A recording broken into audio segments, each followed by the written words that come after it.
Selamat pagi Bapak, Ibu, dan saudara-saudaraku yang baik.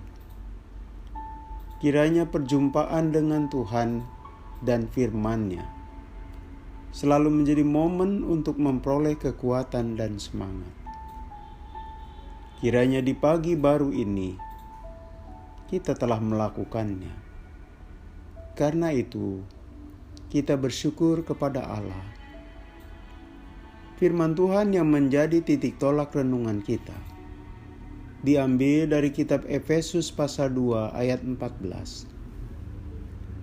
Karena dialah damai sejahtera kita yang telah mempersatukan kedua pihak dan yang telah merubuhkan tembok pemisah, yaitu perseteruan.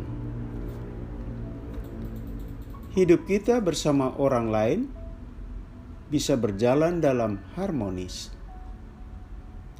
Relasi demikian menunjukkan potret yang serasi, dan di dalamnya ada suasana yang menyenangkan. Sebaliknya, relasi dengan sesama yang diwarnai relasi apa yang disebut disharmoni. Di dalamnya ada perseteruan, konflik, ada ketidakdamaian. Dua sisi kehidupan ini selalu datang dan pergi dalam kehidupan kita. Saat tertentu kita mempunyai suasana harmonis dengan sesama, dan saat lain justru suasana perseteruan, konflik. Yang satu pergi, yang lain datang. Saudaraku, kita dapat membedakan suasana keduanya. Bahwa suasana harmonis adalah suasana ideal. Hati kita tentram, emosi kita damai, pikiran kita jernih. Lain halnya kalau relasi kita disharmoni. Konflik itu menguras perasaan kita. Pikiran kita keruh. Itu terjadi ketika relasi kita dengan sesama tidak damai. Menurut firman Tuhan, relasi kita tidak hanya manusia dengan manusia, tapi juga dengan Tuhan sendiri penciptanya. Diawali oleh perilaku Adam dan Hawa, maka relasi manusia dengan Allah buruk. Konflik yang tak terjembatani.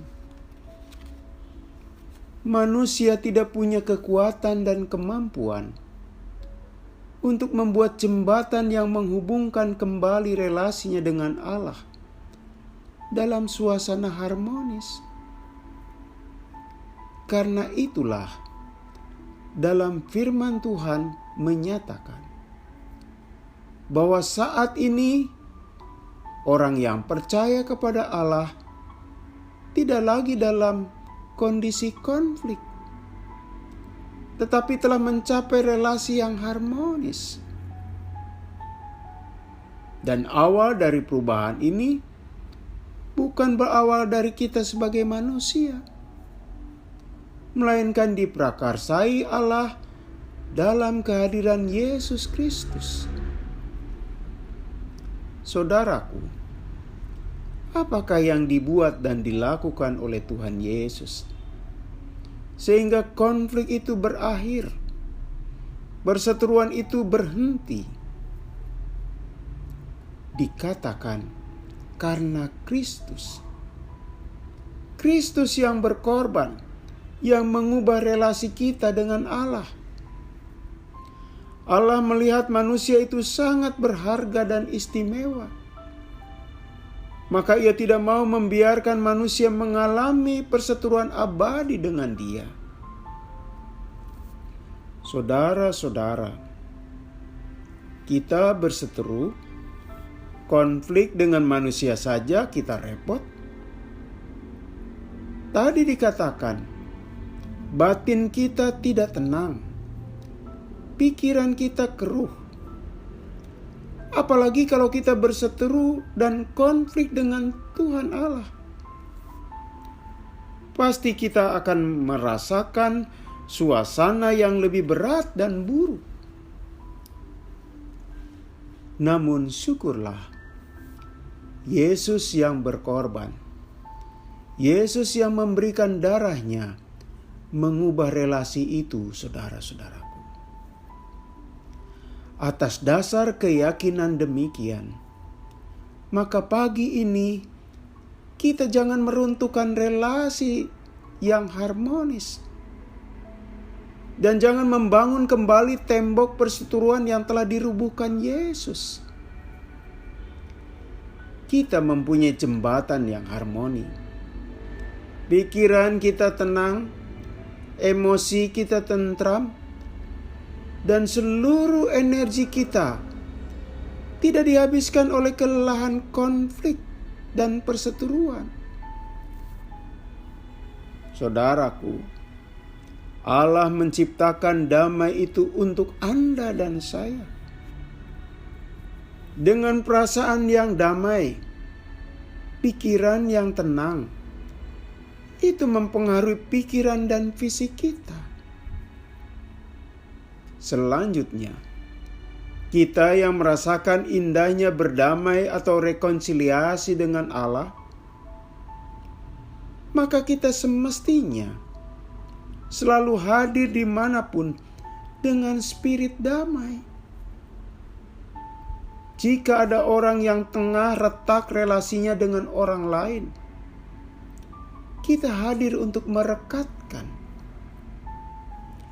Di mana ada perseteruan, di situ kita harus datang merukunkan. Dengan kata lain, kita menjadi agen damai sejahtera karena kita telah mengalami perdamaian lebih dahulu yang diprakarsai oleh Allah, saudara-saudaraku. Mari kita berdoa. Tuhan, kami tidak menginginkan konflik dan perseteruan dalam hidup kami, baik dengan Engkau, baik dengan sesama, maupun dengan diri kami sendiri. Biarlah kami hadir menjadi agen perdamaian di tengah kehidupan bersama orang lain, dan juga menjadi orang yang berdamai dengan diri sendiri. Dalam nama Yesus kami berdoa. Amin.